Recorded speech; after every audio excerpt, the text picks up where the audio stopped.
Obviously, this Indiana team can run the ball really well. What do you see from them on tape that makes them so successful in doing that? Oh man, they're number one. They're efficient. They got talent all over the freaking place. They're very well coached, and they do a great job of having answers to all the looks you give them. They do a great job with their physicality in the run game, and they're very, very versatile. So you can tell they have a very systematic approach to what they do, and they're really, really good. And the thing that always stands out to me is they have answers.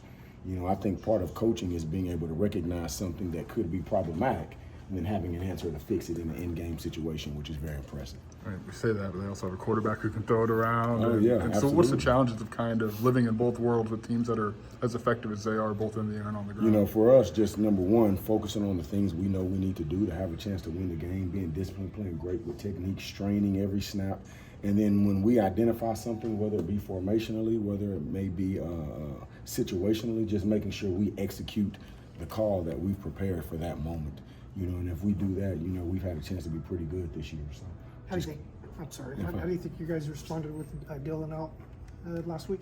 Oh, I think the guys did really good, man. Every guy in that room has the ability to play multiple positions, and we do that for situations like that. When somebody goes down, you don't want to be strapped to just being able to do one thing with one person. So, all of those guys have the ability to do different things, whether it be third downs, first and second downs, in any situation we put them. So I thought they responded well. Seems like Malachi's a guy who has a lot of that versatility, whether it's Will or Mike or third downs. What's that allow for you to do when the guy can touch his many bases? Again, like I say, for me as a coach, you look at Kai, you look at all those guys, JoJo, Luke, Kreutz, all of those guys, GB, everybody that's played for us this year, just knowing that no matter what the situation is, we have somebody that can step in, and step in, and then it's my job to just make sure the situation they're stepping into matches their skill set. And so you mentioned Malachi, he's done that a lot for us this year, did it last year, but we got a bunch of guys that can do that, so it's been really pleasing.